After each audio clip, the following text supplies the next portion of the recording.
Assalamualaikum warahmatullahi wabarakatuh. Shalom Om Swastiastu, Namo Buddhaya, dan salam kebajikan untuk kita semua. Halo sahabat Swarga Loka dan Madu TV Nusantara, gimana nih kabarnya?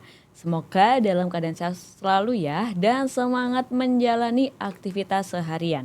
Saya Zizi, senang sekali menyapa kalian kembali di salah satu program Swarga Loka, Sedep, seputar dialog kependudukan. Dalam rangka mengembangkan program PAUD HI, Sedep hadir nih dengan tema berkibar yaitu berbagai edukasi, kreativitas, dan inovasi Bunda PAUD Surabaya. Pada episode kali ini, kita kedatangan narasumber yang sangat keibuan, yakni Bunda PAUD Kecamatan Gubeng, Bunda Eni Kurniawati SSTP MSI atau yang biasa dipanggil Bunda Eni. Selamat datang Ibu di Swarga Loka. Selamat datang. Baik, gimana nih Bu kabarnya Bu? Alhamdulillah baik, hari ini selalu semangat. Siap. Monggo Bu diperkenalkan diri, mungkin banyak warga Surabaya yang belum tahu tentang Ibu gimana. Monggo. Hai Sobat Warga Loka dan Madu TV Nusantara. Saya perkenalkan ya, saya Bunda Eni, Bunda PAUD Kecamatan Gubeng. Untuk saat ini saya mendampingi suami selaku Camat Gubeng. Jadi kami sebagai pendamping Pak Camat, sebagai juga Bunda PAUD Kecamatan Gubeng. Baik, berarti Ibu sebagai pendamping ya, Iya. Bunda Kecamatan Gubeng. Baik, tanpa berlama-lama kita akan membahas ya Bu ya, memahami kebijakan wajib belajar 1 tahun prasekolah dan implementasinya tuh gimana sih di Gubeng. Kemudian gak hanya itu aja, kita akan membahas mengenai sekolah orang tua hebat dan pendidikan anak usia dini holistik integratif. Nah di sini kita akan ya Sobat Swarga Loka dan Madu TV Nusantara akan mengulik gimana sih implementasinya yang ada di Gubeng. Baik, langsung aja ya Bu ya, saya ingin tahu berapa sih gambaran umum komposisi demografis penduduk di Kecamatan Gubeng saat ini Bu?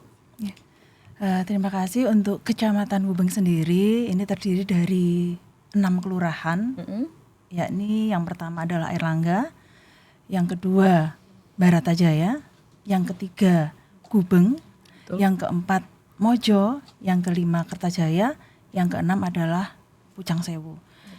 Untuk batas-batasnya ya, kalau ya berbatasan kecamatan sebelah utara itu berbatasan dengan Tambak Sari, untuk sebelah barat Mulyorejo, sebelah selatan itu adalah Wonokromo, sebelah barat ini Tegalsari. Baik. Jadi kurang lebih wilayahnya Di tengah-tengah ini ya Bu batas-batasnya seperti itu. Oke, Tambak Sari dekat rumah saya Bu. Iya. Oke, lalu untuk penduduknya berapa ya Bu kira-kira? Kalau penduduk keseluruhan itu jumlahnya adalah 132.382 jiwa. Terdiri dari 64.656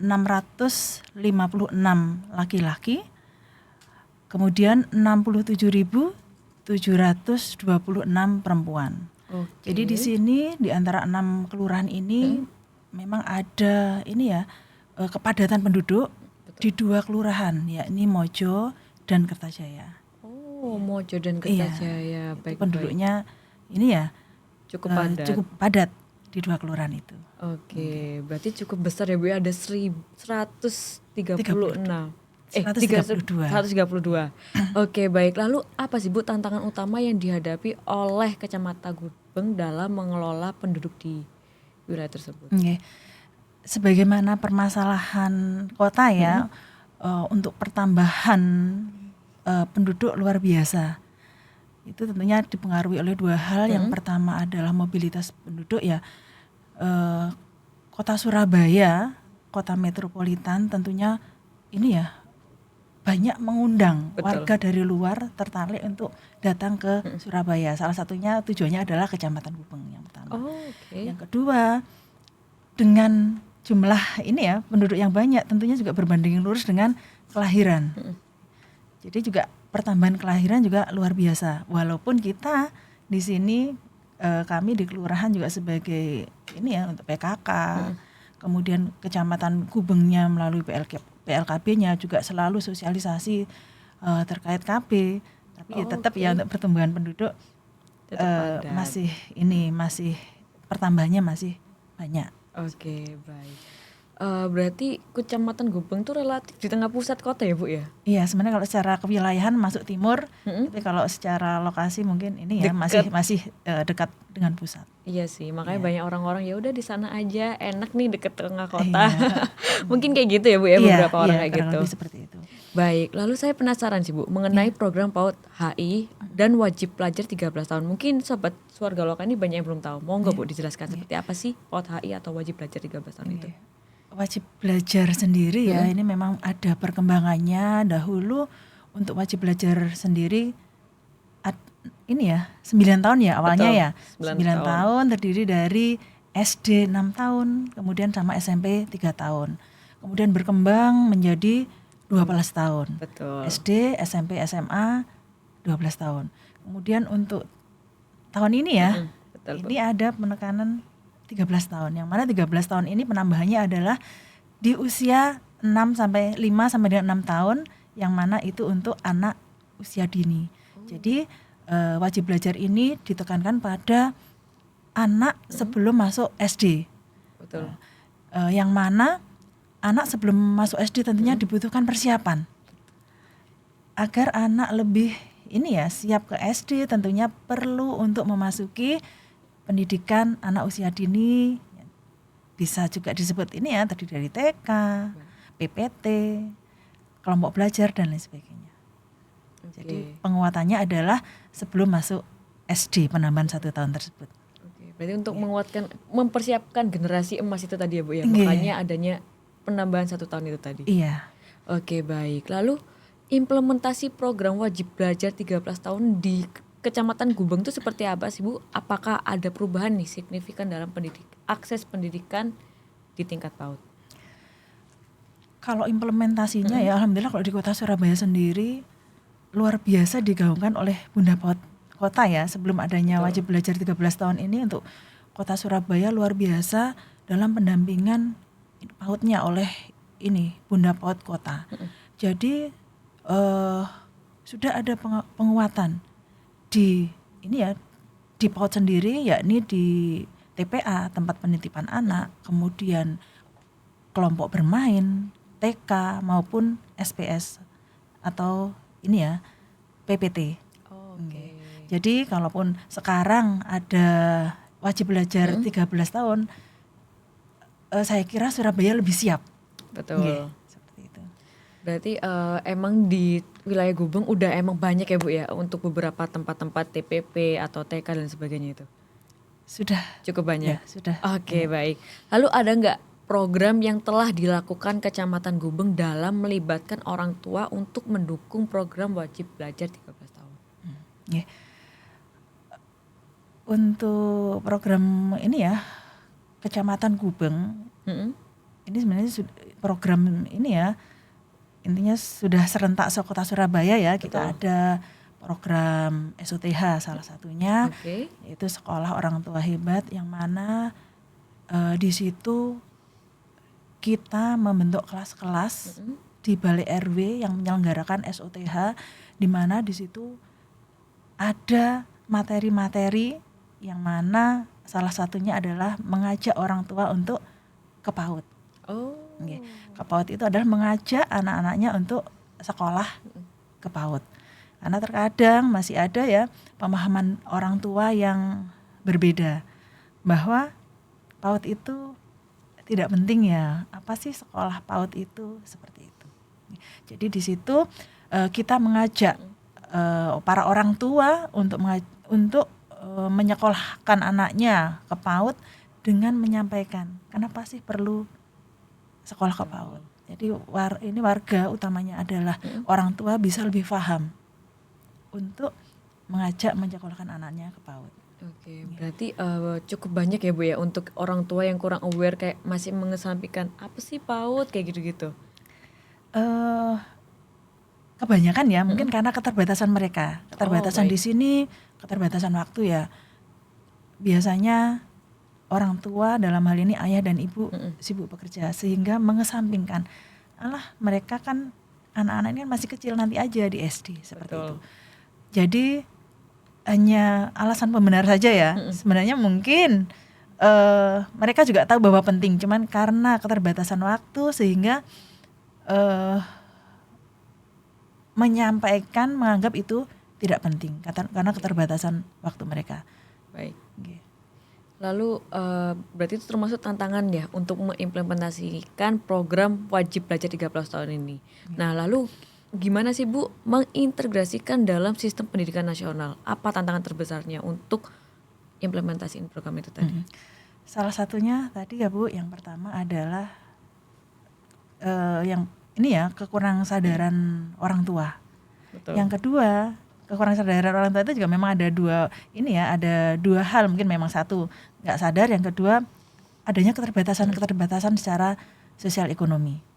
Sebenarnya tidak harus ya orang tua, karena di dalam keluarga itu kan banyak ya biasanya yang anggota keluarga yang lain, entah tantenya, budenya, mungkin juga eyangnya, itu yang juga bisa berperan aktif dalam mensukseskan program ini. Betul. Jadi nggak hanya orang tuanya aja Bu ya untuk yang bisa datang. Jadi kalau Ibu kan tadi udah menyebut nih SOTH Sekolah Orang Tua Hebat. Nah itu apakah emang harus orang tuanya juga? Apa yang seperti Ibu bilang tadi boleh orang yang asuh atau gimana? Ya, bisa. Jadi tidak harus orang tuanya. Karena biasanya ya orang tua itu ada jam kerjanya ya. Betul. Walaupun sebenarnya untuk jam pelaksanaan SOTH sendiri juga fleksibel untuk saat ini. Kalau dulu kan pagi, sekarang bisa dilaksanakan menyesuaikan dengan kegiatan orang tua, bisa sore atau malam. Akan tetapi untuk menyisir semua orang tua bisa hadir itu kayak juga ini yang nggak mungkin. Jadi kita memperbolehkan untuk ini ya diwakili, yang hadir bisa budenya, tantenya, bahkan kemarin juga ada kakaknya yang hadir. Mungkin karena orang tuanya semua bekerja dan di rumah tersebut tidak ada eyangnya ataupun keluarga yang lain. Jadi kakaknya pun juga bisa ikut berperan. Oh, jadi emang ini ya yang merawat adiknya juga untuk yang datang gitu. Kakaknya, meskipun emang kakaknya bisa, ya udah nggak apa-apa kakaknya gitu. Iya. Tapi dengan catatan, tentunya juga yang sudah dewasa ya, bukan kakaknya masih SMP bukan. Oke. Jadi paling nggak minimal udah punya KTP lah Bu yang bisa mengikuti SOTH ini. Iya. Oke. Lalu apa aja sih Bu indikator dari PAUD HI ini itu sendiri? PAUD HI sendiri indikatornya yang pertama tentunya peran orang tua ya. Betul. Yang kedua adalah kecukupan ini ya, intinya gizi ataupun kesehatan anak, kemudian juga tumbuh kembang anak. Oke, baik. Berarti cukup 3 poin itu adalah kunci dari segala hal. Sebenarnya nanti bisa dijabarkan banyak hal gitu. Jadi dalam indikator PAUD HI ini apakah masuk juga di materi SOTH Bu? Ada. Oh, masuk juga? Iya, ada. Berarti emang kelas parentingnya itu tidak membahas kayak wajib belajar aja, PAUD HI aja, atau gimana Bu? Tidak. Ada peran orang tua, salah satunya untuk materi tahun ini ya yang beda dengan tahun kemarin ya. Betul. Sebenarnya ini ya sama, cuman untuk yang tahun ini kita mengupayakan ayah hadir dalam kegiatannya. Kalau sebelumnya memang ada ya peran ayah, cuman untuk yang tahun kemarin karena keterbatasan waktu sang ayah, sehingga ayah itu sulit untuk hadir. Untuk yang tahun ini kita mengupayakan agar sosok ayah juga ikut ini ya dalam SOTH ini, diupayakan ikut dalam kegiatan SOTH. Jadi nggak hanya ibu aja gitu ya Bu ya? Jadi ayah hadir. Ayah juga harus hadir untuk sosok anak tersebut. Baik, bagaimana Bu? Boleh dijelaskan mengapa pendekatan holistik dan integratif ini penting sih dalam pendidikan anak usia dini? Karena pendekatan holistik integratif itu sangat penting karena pendidikan anak itu sejatinya nggak hanya pendidikan saja ya. Betul. Ini menyeluruh berkesinambungan, jadi terdiri dari pendidikannya, kemudian layanan gizinya, kesehatannya, kemudian juga pengasuhannya. Jadi ini semua harus terintegrasi. Jadi tidak hanya pendidikan. Biasanya kan kalau pendidikan ya udah pendidikan aja, tapi kalau holistik integratif dipastikan anak mendapatkan pelayanan kesehatan, gizi maupun pengasuhan. Oh, gitu ya Bu ya. Jadi Berarti yang menyeluruh. menyeluruh, Itu. berarti Iya. banyak ya yang dibahas dalam itu tuh untuk Iya. menjadi generasi yang emas itu tadi ya Bu ya. Iya. Oke, lalu bagaimana Bu PAUD HI ini mendukung tumbuh kembang anak secara maksimal? Iya. Untuk mendapatkan tumbuh kembang anak yang maksimal, tentunya banyak hal yang harus dipersiapkan ya. Tumbuh itu adalah perkembang ini ya, bisa dilihat dengan kasat mata ya. Pertumbuhan anak itu mungkin secara tinggi badannya, berat badannya, tentunya harus didukung dengan asupan ini ya, gizi yang baik. Nah, di sini ini juga kita berkolaborasi dengan puskesmas maupun posyandu, di mana anak-anak itu nanti terpantau perkembangan ini ya, pertumbuhannya. Jadi nanti bisa dideteksi, oh ini tingginya kurang, beratnya kurang, nanti akan kita melakukan pendampingan yang lebih untuk anak-anak yang ini ya, yang secara pertumbuhannya kurang. Demikian halnya untuk ini ya, pertumbuhan. Jadi anak di usia 5-6 tahun tuh apa saja yang harus bisa dia kerjakan. Betul. Seperti itu. Jadi kita intinya mengupayakan tumbuh kembang anak itu bisa secara optimal pada anak didik kami. Seperti itu. Berarti emang butuh ya Bu ya, mendukung tumbuh kembang anak sejak dini. Makanya adanya tambahan 1 tahun itu tadi ya gunanya tersebut untuk memaksimalkan anak. Oke, baik. Lalu tadi kan Bunda menyebutkan ada dari Dinkes ya untuk yang turut hadir. Nah itu siapa aja Bu selain Dinkes itu yang harus terlibat dalam keberhasilan pelaksanaan PAUD HI ini? Yang utama tentunya adalah orang tua. Orang tua harus sudah sinkron ya. Jangan sampai nanti di sekolah kita ada program seperti ini ya, PAUD HI, ternyata dari orang tua tidak tahu. Kalau tidak tahu tentunya untuk dukungannya sangat minim ya. Yang pertama tahu, yang kedua berkomitmen untuk mendukung, yang kedua adalah tokoh masyarakat. Itu sangat penting karena tokoh masyarakat itu nanti bisa menyampaikan di pengajian ataupun mungkin bisa juga di khutbah ini ya, tokoh agama, tokoh masyarakat itu di khutbah Jumat untuk bapak-bapaknya bisa masuk ke situ. Kemudian kita juga ada ini ya, organisasi mitra kalau di kecamatan itu. Betul. Ada Himpaudi, ada IGTKI, itu juga sangat membantu kami dalam pelaksanaan PAUD HI. Oke, berarti PAUD HI ini sendiri ini banyak ya Bu ya yang support juga? Iya, utamanya kecamatan kelurahan juga sangat support. Oke, lalu dilihat dari sisi keluarga nih Bu, ada yang keberatan nggak gimana keterlibatan orang tua dalam proses pembelajaran anak di PAUD HI? Kalau keberatan mungkin itu tadi ya, karena kondisi ya, seperti itu. Jadi mungkin karena keterbatasan waktu sehingga mungkin kurang maksimal. Betul. Tapi semua itu tetap ada solusinya, bisa keluarga yang lain. Seperti itu. Oke, baik, berarti mau nggak mau orang rumah juga harus support ya Bu ya? Harus. Oke. Biar kerjanya bareng-bareng ya jalannya. Betul. Jadi nggak kayak ya udah ini anakku, nggak kayak gitu ya Bu ya? Karena terkadang ini orang tua itu menyerahkan ini anakku saya titipkan di sekolah. Nanti baik buruknya adalah sekolah. Padahal sekolah itu kan ini ya madrasah kedua ya, yang utama adalah di rumah. Betul. Oleh orang tuanya. Makanya anaknya udah baik-baik nih di PAUD HI, tapi di rumah balik lagi habitnya. Agak sedih sih ada beberapa keluarga seperti itu. Lalu Bu, untuk di Kecamatan Gubeng sendiri nih, gimana strategi yang dilakukan untuk menerapkan program PAUD HI? Strategi di ini ya, Kecamatan Gubeng, tentunya kita berkolaborasi ya. Betul. Berkolaborasi dengan semua pihak, utamanya yang pertama adalah penyelenggara sekolah, yang kedua orang tua, yang ketiga tadi ya beberapa kelurahan kecamatan selalu support, juga puskesmas dengan program-programnya yang sangat mendukung PAUD HI, kemudian ini Himpaudi maupun IGTKI. Jadi kami kemarin juga sempat melaksanakan kegiatan parenting bersama, yang mana sebagai peserta adalah orang tua dari ini ya, anak-anak PAUD di wilayah Kecamatan Gubeng. Itu salah satu ini ya, untuk memberikan penguatan kepada orang tua terkait pentingnya PAUD HI. Baik. Seperti itu. Berarti paling enggak emang memaksimalkan ya Bu ya peran Iya. orang tua tersebut untuk mendukung kembang tumbuh anak. Iya. Baik. Lalu tadi kan Ibu udah ini kan menjelaskan program-program tersebut dalam ataupun implementasinya seperti apa.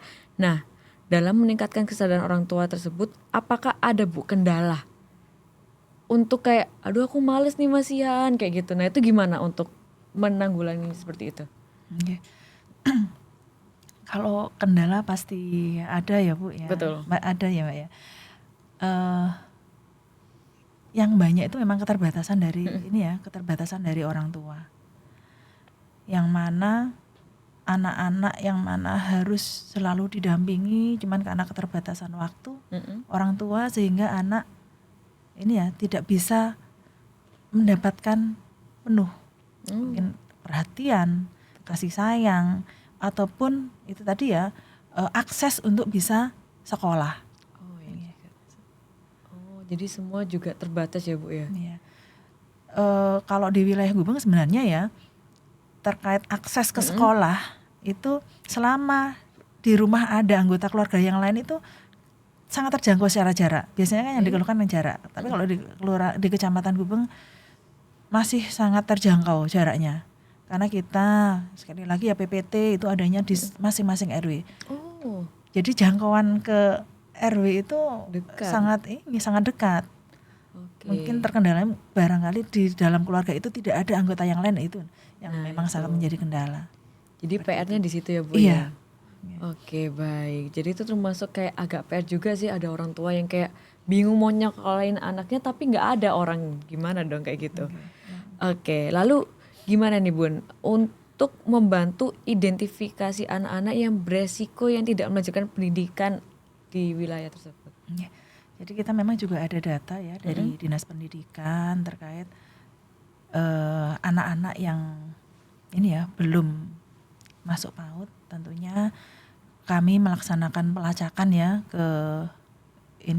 kepada sasaran-sasaran yang mana belum masuk PAUD untuk kita melaksanakan edukasi. Betul. Memang kebanyakan secara waktu tidak ada, tentunya nanti kita juga berusaha mencarikan solusi. Kalaupun memang dua orang tuanya bekerja, ya memang harus salah satu mengalah. Mungkin nggak harus resign ya, mungkin ini ya dengan bekerja yang memungkinkan secara waktu agar bisa mendampingi anak sekolah. Betul. Seperti itu. Jadi yang lebih fleksibel lah ya Bu, Iya. untuk menyempatkan dikit paling nggak kayak ya 5 menit atau 10 menit untuk mengantarkan sekolah atau gimana gitu ya Bu ya? Iya. Paling nggak.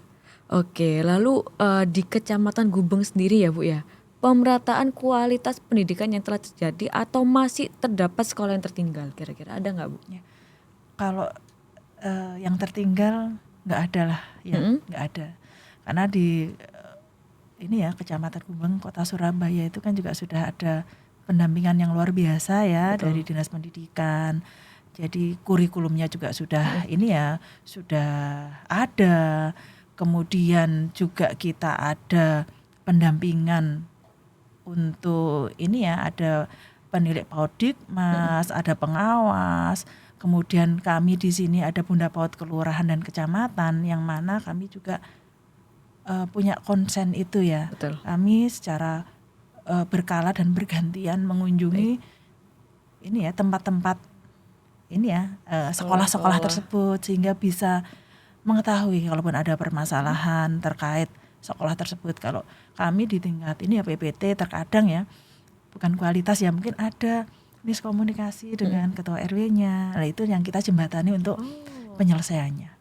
Oh gitu. Jadi Ibu keliling juga ya? Iya. Untuk kayak sekolah-sekolah ngeliat juga, ini kayak sekolah nggak beres deh kayak gitu ya Bu? Memantau dan monitoring berarti? Iya. Oke. Lalu Bu, saya tadi Ibu kan udah nyinggung ya tentang SOTH. Nah ini saya terkait program orang tua, sekolah orang tua hebat. Ini kan lagi gencar-gencarnya ya Bu ya? Nah Gimana sih penerapan yang ada di Kecamatan Gubeng? Iya. Untuk SOTH di Kecamatan Gubeng ini adalah tahun ketiga ya. Betul. Ya, jadi kita sudah ini ya melaksanakan yang mana sebagai pengelolanya mungkin sedikit berbeda dengan tahun sebelumnya, yang mana kalau tahun sebelumnya itu adalah KSH yang jadi pengelola. Untuk tahun ini kita melibatkan warga murni bukan KSH. Ya harapannya dengan melibatkan warga itu juga nanti ini ya pemahaman warga secara umum juga akan bertambah, yang mana sebelumnya oh ini urusannya KSH. Kalau sekarang kan juga membuka lebih luas lagi. Oh ternyata seperti ini ya SOTH, sehingga nanti akan semakin terbuka lagi warga masyarakat untuk mau bergabung ke SOTH, yang mengikuti SOTH. Oh, lalu gimana Bu untuk upaya Bunda sendiri nih untuk mengajak warga Gubeng mengikuti SOTH? Alhamdulillah secara umum di wilayah Kecamatan Gubeng itu untuk mendapatkan peserta, alhamdulillah ini ya untuk tahun ini mudah. Ya, jadi tidak ada kendala. Sempat tahun yang kemarin tuh ada yang ini yang nggak bersedia. Oh gitu ya, Bu. Nggak bersedia ya alasannya ini ya waktu saya dan lain sebagainya. Iya Nah, sih. seperti itu. Alhamdulillah untuk tahun ini kita tidak ada kendala. Alhamdulillah. Ya. Karena untuk pesertanya kalau yang sebelumnya kan memang dibatasi ya. Kalau yang sebelumnya harus ini orang tua dengan anak yang mungkin timbangannya kurang, gizinya kurang. Ada spesifikasinya gitu. gitu Ya, ya. mungkin karena di awal-awal tahun ya seperti itu. Untuk tahun ini lebih diluaskan lagi. Oh, apapun boleh untuk siapapun boleh untuk join ya gitu. Utamanya tentunya adalah orang tua yang mempunyai anak ini ya balita. Kemudian yang kedua adalah ibu hamil. Kalau selanjutnya monggo bisa dipersilakan, tapi yang diutamakan adalah dua itu. Baik Bu, ini sepertinya ya kita harus break sejenak karena udah mau hampir habis waktunya Bu. Mungkin kita akan bincang-bincang lagi di segmen berikutnya. Sampai jumpa nanti ya.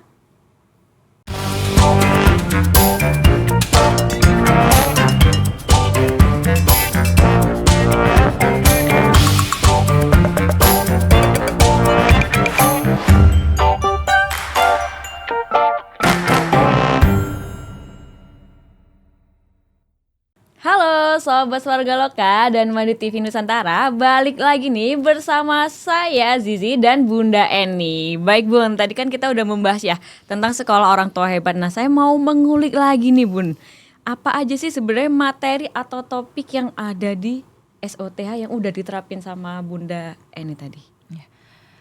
Untuk materinya di SOTH itu ada ini ya beberapa ya. Betul. Yang pertama itu ada perencanaan keluarga. Oh, perencanaan keluarga. Ini adalah materi pertama. Karena terkadang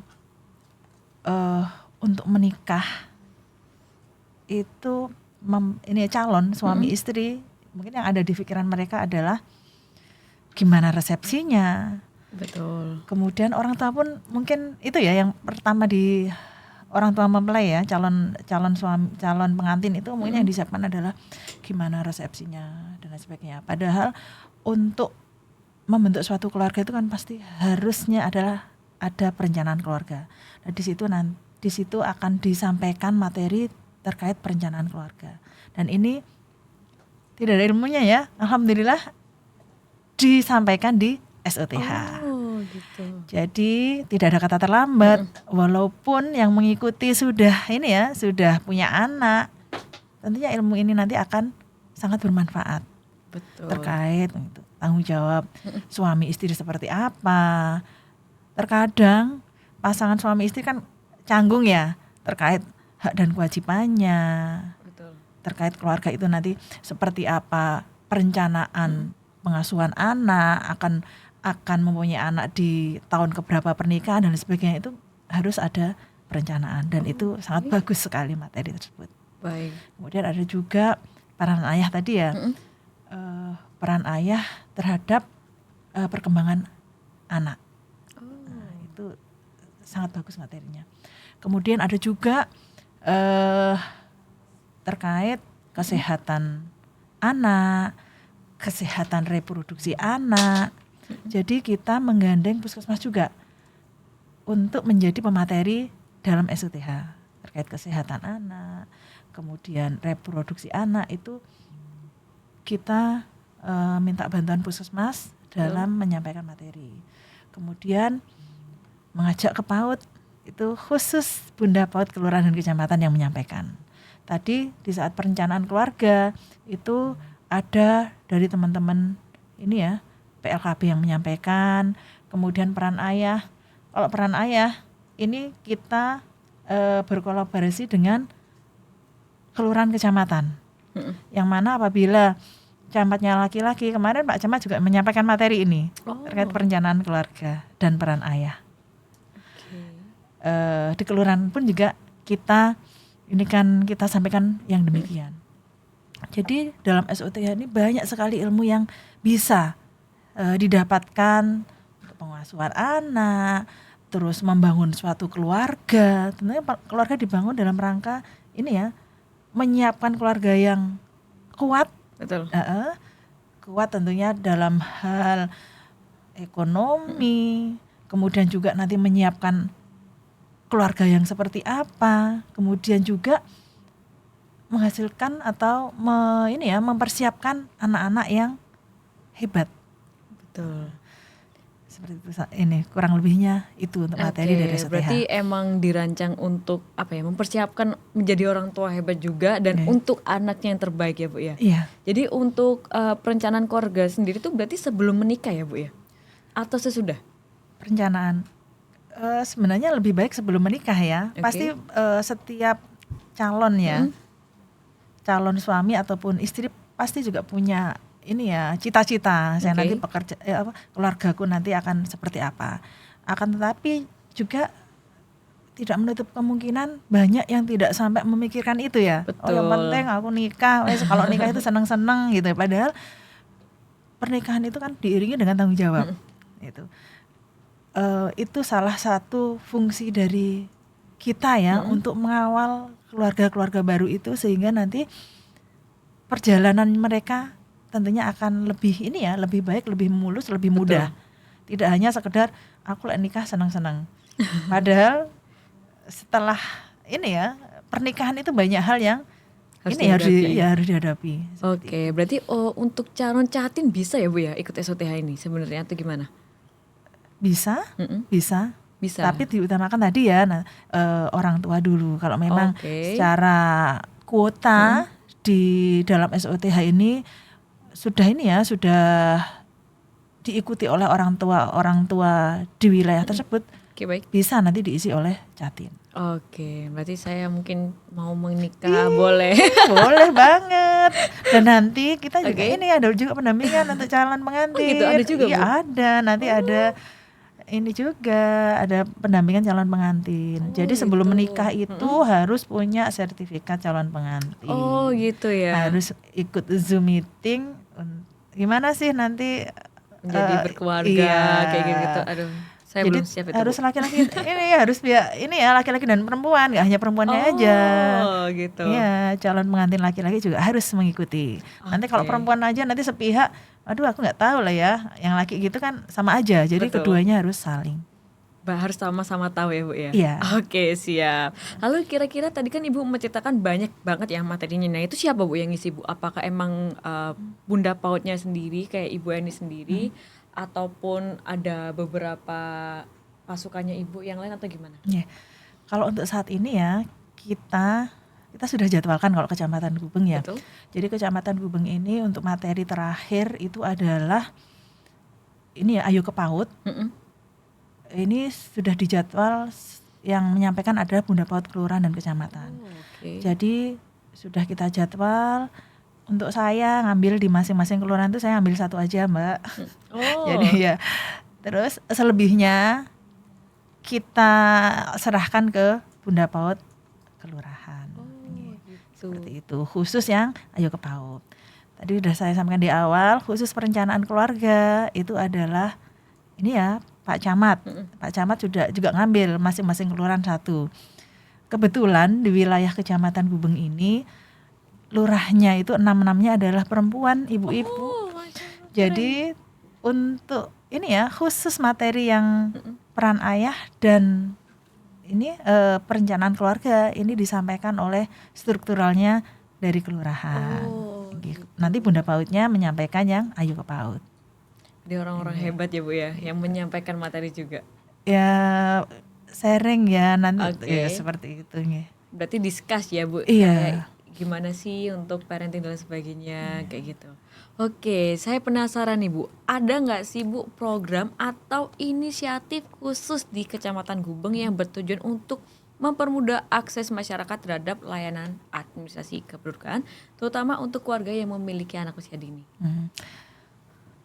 Ada. Jadi ini ya kami ini kan selalu melaksanakan kunjungan juga, kita juga ada grup juga ya, grup Bunda PAUD kelurahan dan kecamatan. Kemudian ada juga kita forum komunikasi PAUD SD. Nah, di situ kami yang mana untuk forum PAUD SD juga ada komite yang mana perwakilan dari orang tua. Nah, di situ kami berkolaborasi menggali permasalahan-permasalahan terkait ini ya pengurusan kependudukan, utamanya kalau bagi anak ini ya akta kelahiran. Jadi sekolah-sekolah yang mana anak didiknya belum berakta kelahiran tentunya kita ini ya kita deteksi lebih dini sehingga ini ya dalam pengurusannya lebih mudah dan kita fasilitasi. Oke. Ya, direkap mana sekolah mana kelurahan di sekolah mana saja sama di kelurahan Kertajaya yang belum mengurus, ayo monggo segera disampaikan, tentunya jemput bola ya kami untuk untuk memenuhi syarat-syaratnya seperti itu. Berarti sempet sering jemput bola juga ya Bu ya, kalaupun ada akta kelahiran yang belum terbuat atau gimana? Iya, karena kembali juga kesadaran warga masyarakat ya bermacam-macam ya. Betul. Ada yang menganggap ini sebagai kebutuhan, ada yang hanya menganggap sebagai kewajiban. Betul. Aku kalau diingatkan baru mengurus. Oke. Kalau nggak gitu mereka baru butuh baru mengurus. Iya, terkadang Oke. yang apa ya, yang panik, yang merasa butuh itu tambah gurunya, orang Nah, tua itu. ya itu. Ini nggak punya akta kelahiran kok diem-diem aja lah, nanti pasti gurunya yang akhirnya yang ini ya. Yang ngejar. Yang Bu, ya. ngejar, kemudian berkomunikasi, berkoordinasi dengan kami. Oh begitu. Lalu apa aja Bu permasalahan yang paling sering ditemukan terkait adminduk nih pada anak usia dini? Tadi kan udah nyebutin nih akta kelahiran atau KIA. Nah kira-kira itu ada nggak Bu cerita unik kayak gitu? Kalau yang terkait ini ya akta kelahiran ya,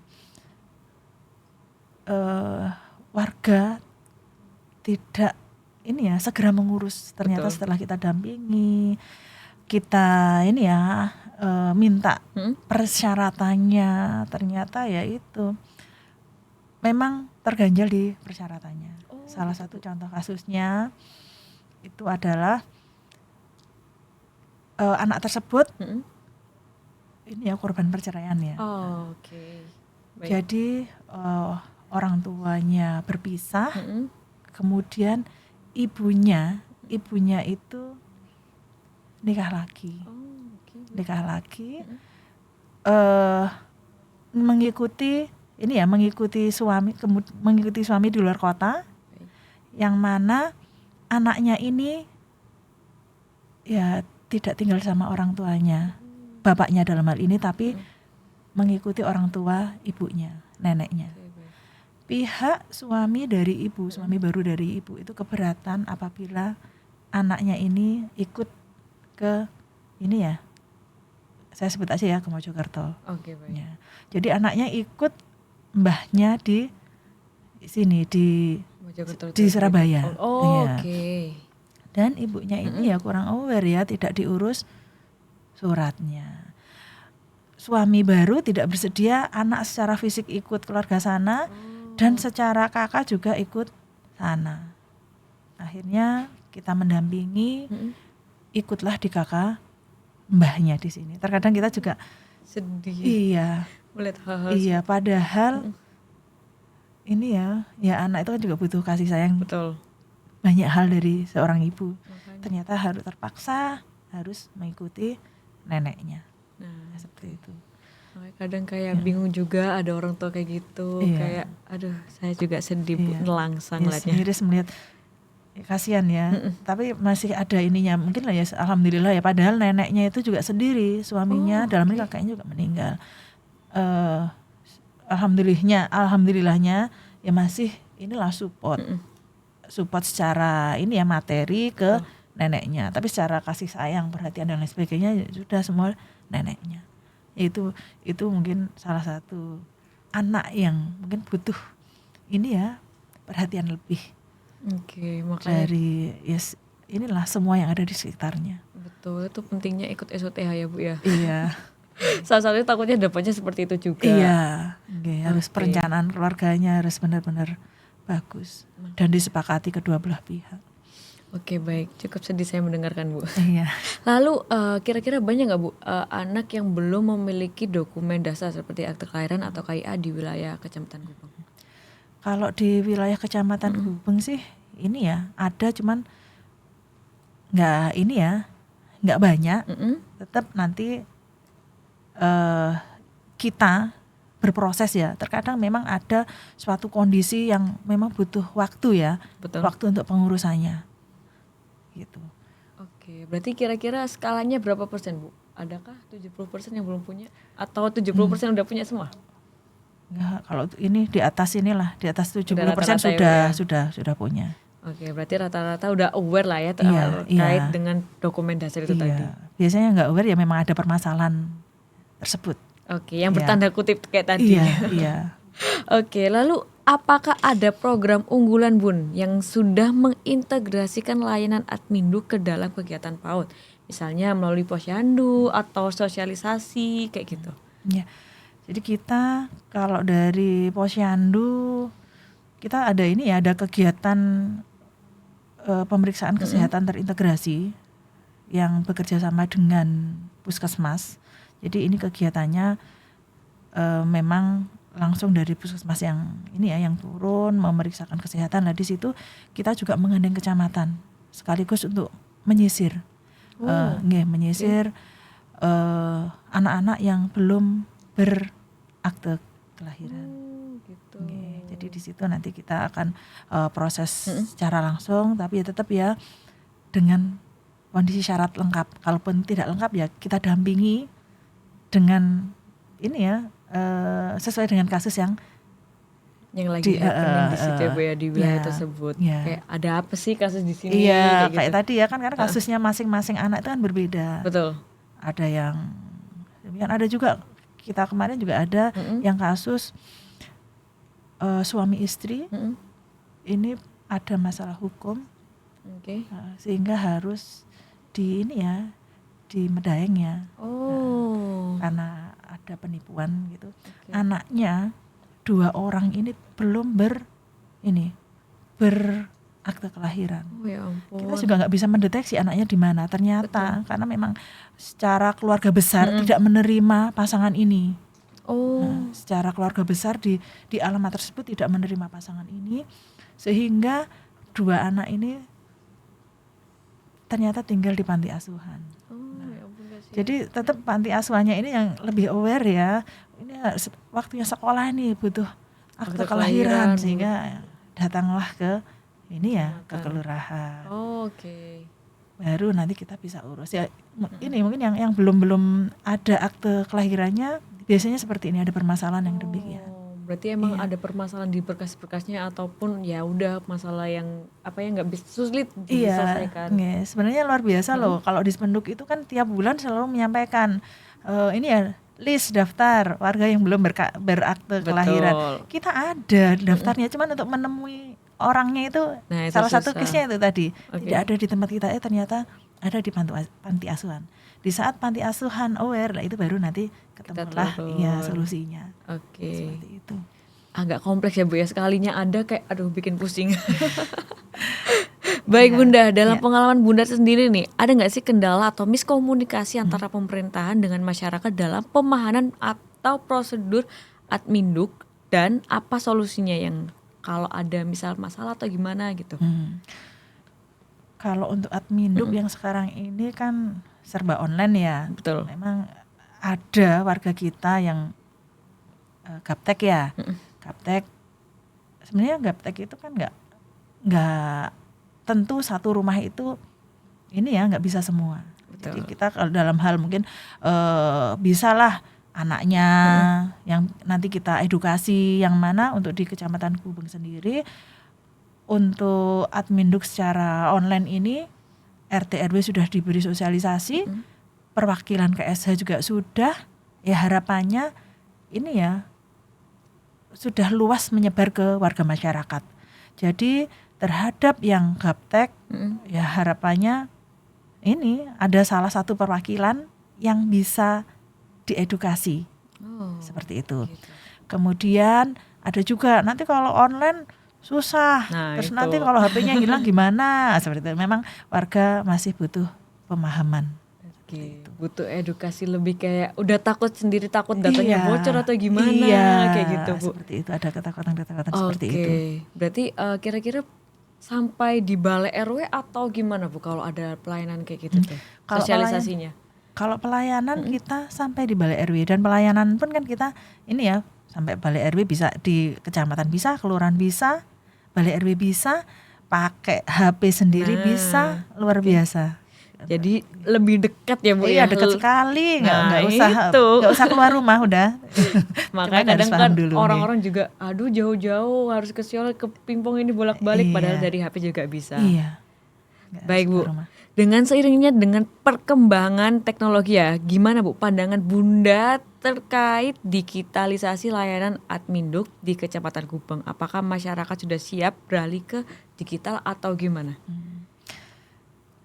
Siap atau tidak siap, harus siap ya, karena Betul. ini kebutuhan dan ini adalah dalam rangka memudahkan.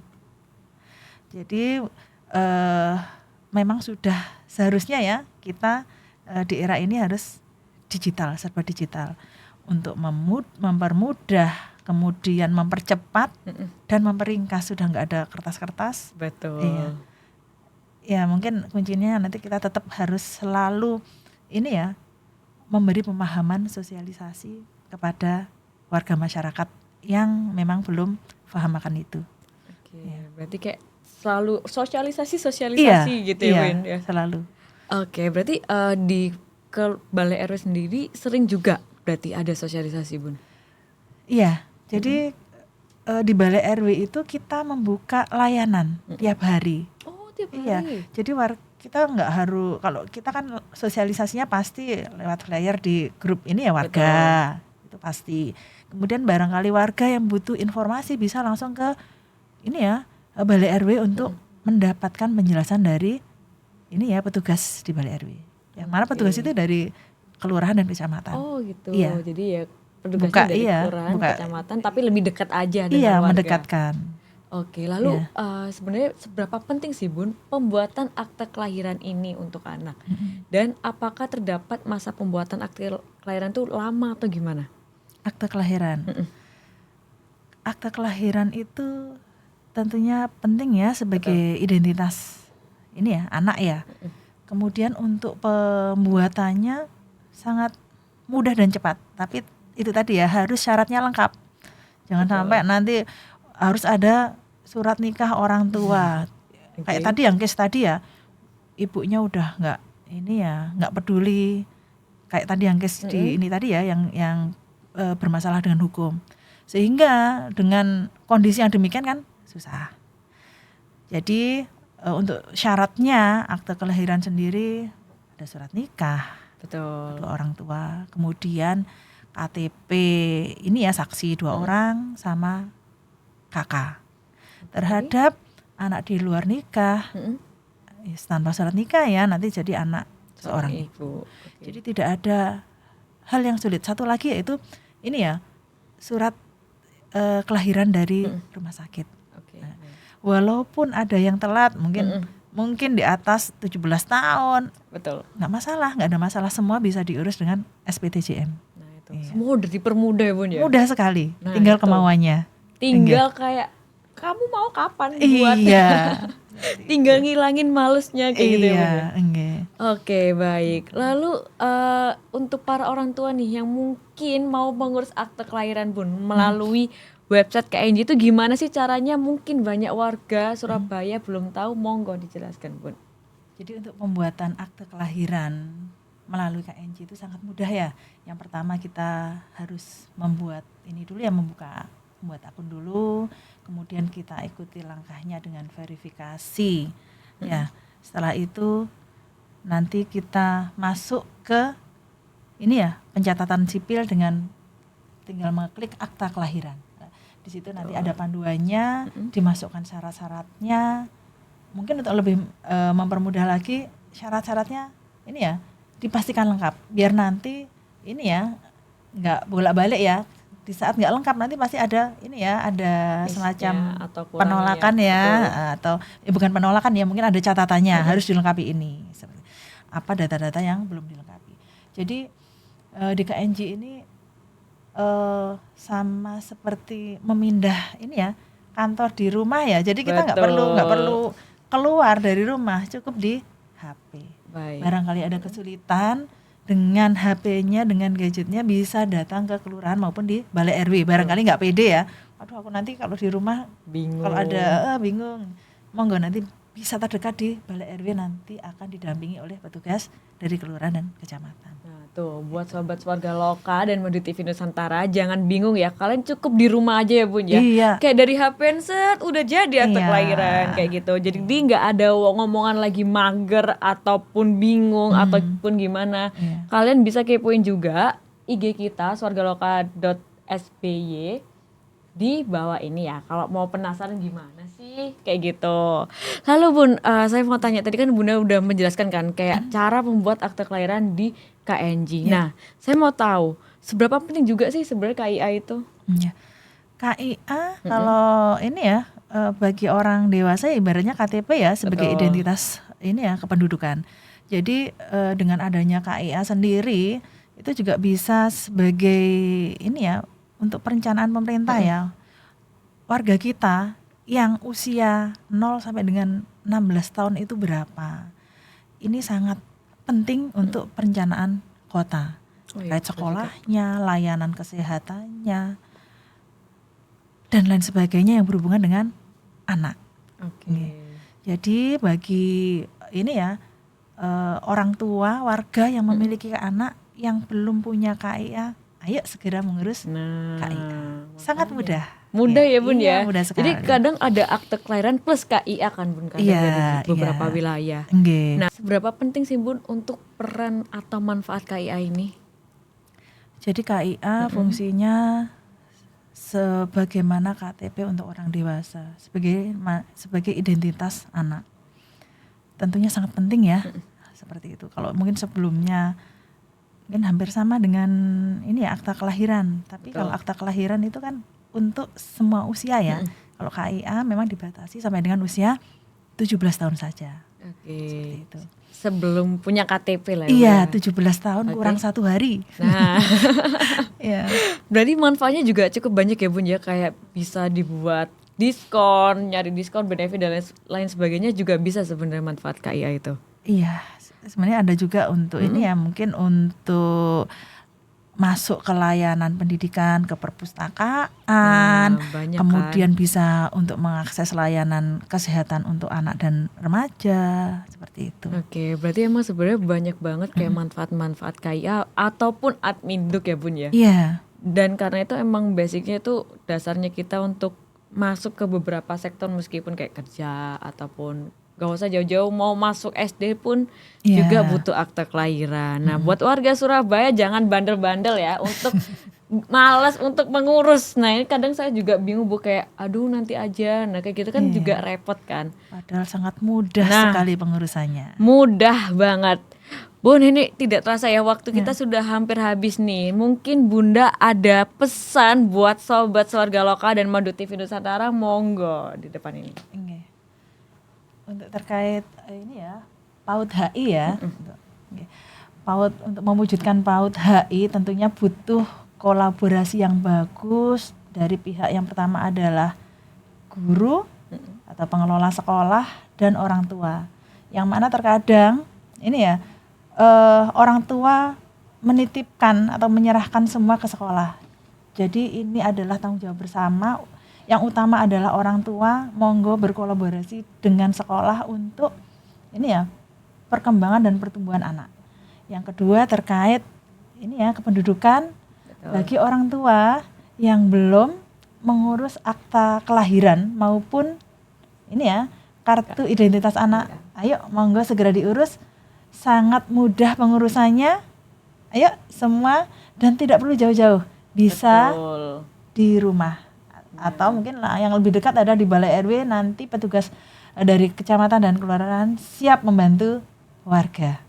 Tuh, Terima kasih. dengerin dari Bunda Eni ya. Buat warga Surabaya jangan lupa cekatan cek data kependudukan Anda karena kita sering banget Bun juga kayak ngomong-ngomongin kayak gitu. Mungkin sekian untuk podcast sedep kali ini, sampai jumpa nanti ya. Jangan lupa follow juga Instagram kita di bawah ini dan terima kasih juga udah menonton sampai akhir.